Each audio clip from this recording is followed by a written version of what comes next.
Assalamualaikum warahmatullahi wabarakatuh. Perkenalkan, nama saya Fitra Adrialisna dari kelas C4 Manajemen dengan nomor NPM 10121024. Di sini saya akan memaparkan materi tentang Marifatullah atau mengenal Allah untuk memenuhi tugas evaluasi tengah semester Pendidikan Agama Islam.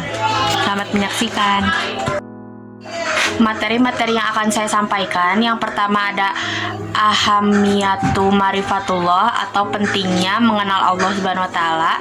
Yang kedua ada at-thoriq marifatullah atau cara menuju marifatullah. Yang ketiga ada al-mawani fi marifatullah atau menghalang mengenal Allah. Yang keempat ada al-adilah ala wujudillah atau bukti keberadaan Allah Subhanahu wa taala. Materi yang pertama yang akan saya sampaikan yaitu tentang ahamiyatu marifatullah atau pentingnya mengenal Allah Subhanahu wa taala. Kepentingan mengenal Allah Subhanahu wa taala. Kepentingan mengenal Allah Subhanahu wa taala, dengan mengenal Allah kita dapat mendapatkan kebaikan, antaranya adalah meningkatkan iman dan takwa. Di samping itu, dengan mengenal Allah akan tumbuh ketenangan, keberkahan, dan kehidupan yang baik, serta di akhirat dibalas dengan surga. Yang ada dalam Quran Surat Muhammad ayat 19, yang artinya, maka ketahuilah bahwa tidak ada Tuhan yang patut disembah selain Allah, dan mohon ampunanlah atas dosa orang-orang mukmin laki-laki maupun perempuan. Tema pembicaraan marifatullah, yang pertama ada nakli, yang kedua ada akli, yang ketiga ada fitri. Nakli bersumber dari Al-Quran maupun As-Sunnah yang membahas keberadaan dan keesaan Allah Subhanahu wa taala. Yang kedua, akli merupakan petunjuk yang didasarkan pada akal. Yang ketiga, fitri, suci berarti bersih dari segala dosa, kesalahan, kejelekan ataupun keburukan. Materi yang kedua yang akan dijelaskan yaitu tentang at-thoriq ila marifatullah atau jalan menuju marifatullah. At-thoriq ila marifatullah, manusia diciptakan oleh Allah Ta'ala dengan membawa anugerah fitrah dalam dirinya. Mengenai hal ini, Allah Ta'ala berfirman dalam surat Ar-Rum ayat 30, maka hadapkanlah wajahmu lurus kepada agama Allah, tetapkanlah atas fitrah Allah yang telah menciptakan manusia menurut fitrah itu.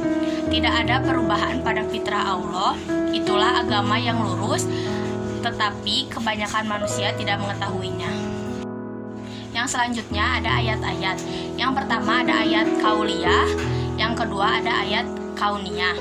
Ayat kauliyah adalah tanda-tanda kebesaran Allah.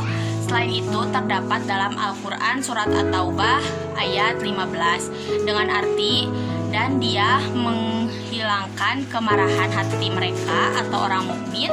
Dari Allah menerima tobat orang yang dia kehendaki. Allah maha mengetahui dan maha bijaksana. Yang kedua ada ayat kauniyah, tanda-tanda kebesaran Allah yang tidak bisa dilihat dari fenomena alam untuk mengenal dan menguatkan iman kepada Allah, yang terdapat dalam Quran Surat ke-41 ayat 53. Kami akan memperlihatkan kepada mereka tanda-tanda kebesaran kami segenap penjuru dan pada diri mereka sendiri, sehingga jelaslah bagi mereka bahwa Al-Quran itu adalah benar. Tidak cukupkah bagi kamu bahwa Tuhanmu menjadi saksi atas segala sesuatu? Materi ketiga tentang al-mawani fi marifatullah atau penghalang mengenal Allah. Ayat yang selanjutnya yaitu ada metode Islam dan ada metode selain Islam. Metode Islam terbagi menjadi 3, yaitu dengan nakli dan akal, yang kedua membenarkan, yang ketiga menghasilkan iman. Dan metode selain Islam, yang pertama dugaan dan hawa nafsu, yang kedua ragu-ragu, dan yang ketiga berakibat kufur. Yang keempat ada al-adilah ala wujudillah atau bukti keberadaan Allah. Sifat yang berasal dari penyakit syahwat. Yang pertama ada fasik, yaitu hamba yang menyimpang dari ketaatan kepada Allah Subhanahu wa taala dan melampaui batas dalam perbuatan dosa. Yang kedua ada sombong.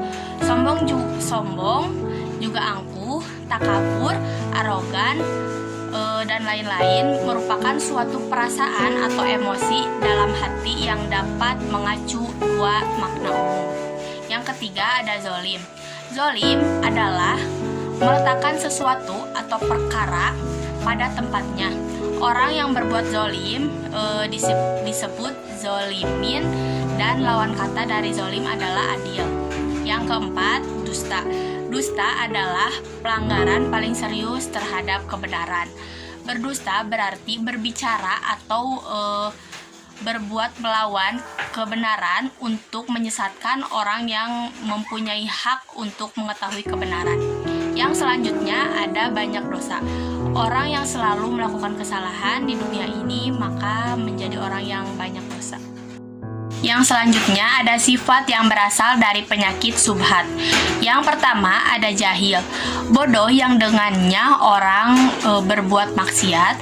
Adapun orang yang berarti tidak tahu sehingga dengannya mereka melakukan perbuatan yang mengakibatkan berdosa untuk dirinya. Yang kedua ada ragu-ragu. Ragu-ragu adalah sebuah sikap yang mencerminkan kebingungan untuk melakukan pilihan, membuat keputusan, melangkah, ataupun saat mengambil keputusan. Yang ketiga, menyimpang. Dalam ajaran agama Islam, menyimpang artinya seseorang yang tidak yakin akan adanya Allah, maka dia bisa saja menyimpang dan menyembah selain Allah. Yang keempat ada lalai. Lalai artinya orang-orang yang lalai akan agama Islam dan lalai akan perintah Allah. Ada eksistensi Allah. Yang pertama ada dalil fitrah. Fitrah pada diri manusia. Hal ini disampaikan oleh Imam Bukhari dalam suatu hadis. Tidak ada seseorang yang lahir kecuali dia lahir dalam keadaan fitrah. Maka orang tuanya lah yang membuat seseorang tersebut jadi Yahudi, Nasrani, atau Majusi. Yang kedua ada dalil indra. Ketika kamu memohon kepada Tuhan lalu diperkenankannya bagimu, sesungguhnya aku akan mendatangkan bala bantuan kepadamu dengan mendatangkan 1000 malaikat. Quran Surat Al-Anfal ayat 9. Yang ketiga, ada dalil akli. Dapat dinalar oleh akal pikiran, dan dalil tersebut lahirlah dasar atau prinsip ekonomi Islam yang tidak boleh menyimpang dari Al-Quran dan hadis. Yang keempat, ada dalil nakli. Dapat diartikan sebagai tanda bukti atau petunjuk dari teks ayat Al-Quran. Dalil tersebut kebenarannya merupakan mutlak atau hakiki. Sedangkan yang dimaksud dengan dalil akli adalah adil yang dapat dinalar oleh akal pikiran. Yang terakhir ada dalil sejarah. Ilmu sejarah yang dapat dipelajari dalam mengetahui peristiwa-peristiwa Islam dari zaman dulu hingga sekarang. Cukup sekian penyampaian dari saya. Mohon maaf apabila ada kesalahan. Wabillahi taufiq wal hidayah. Wassalamualaikum warahmatullahi wabarakatuh.